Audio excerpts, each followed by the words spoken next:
This is Grown Man Game Reviews.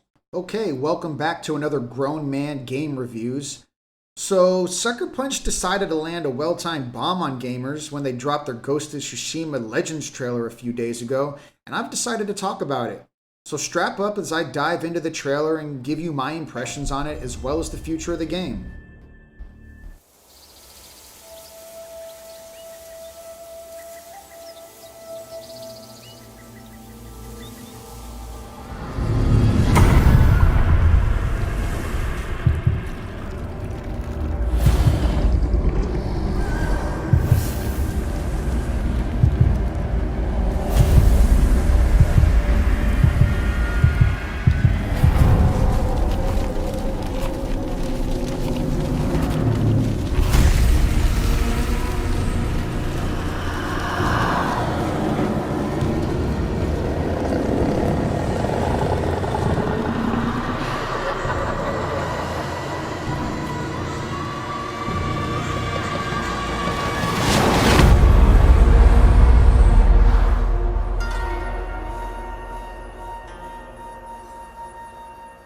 First off, I love that Ghost looks like it might be taking a turn for the more mythical.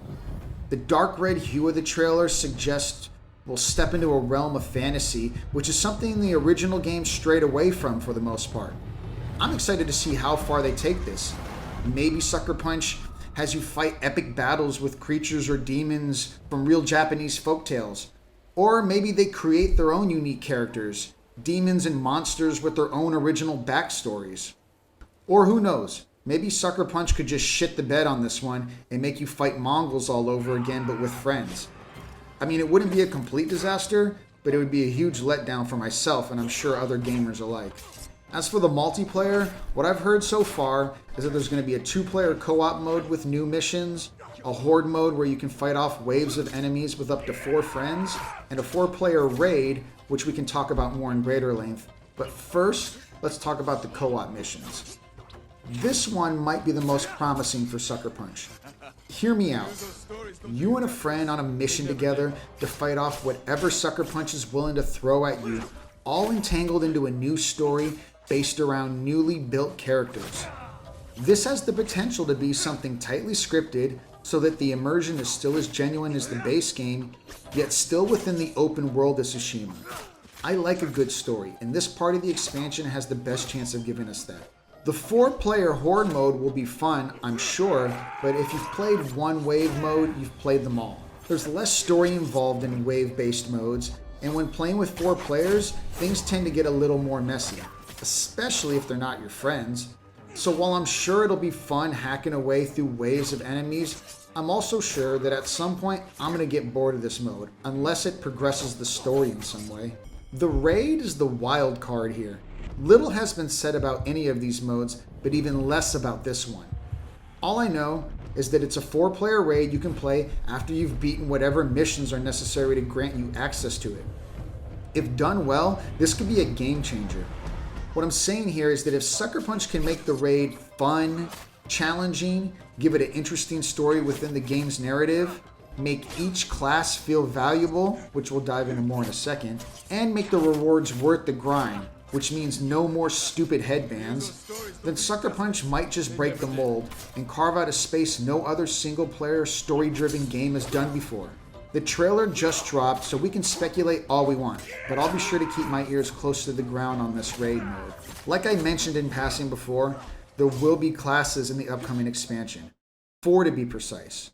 You can be a samurai, ronin, hunter, or assassin.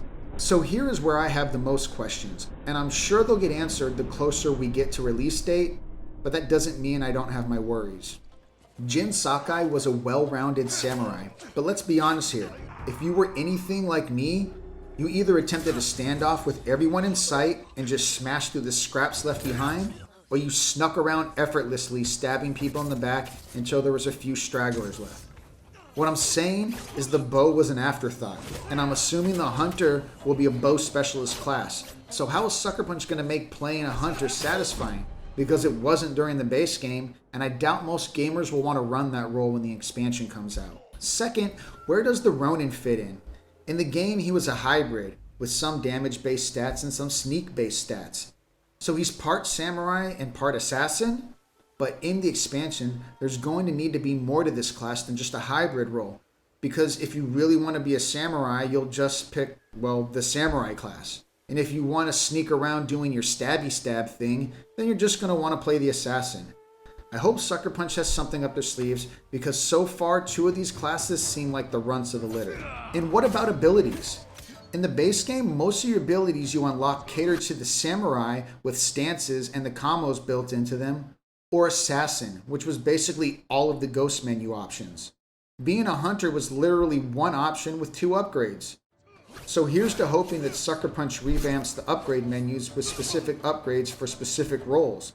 If not, this expansion might be dead in the water, because nobody's going to want to play a class with one option for fights. Look, I'm a sucker for good multiplayers, and an even bigger sucker when they're added to fun single-player games, like Uncharted.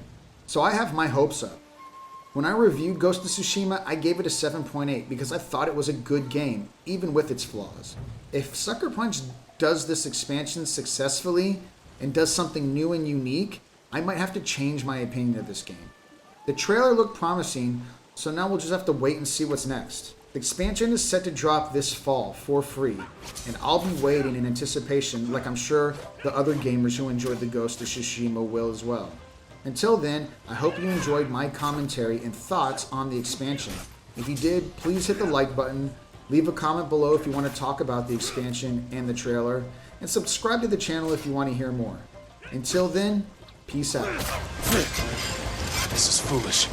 Surrender, and you can live. Thank you.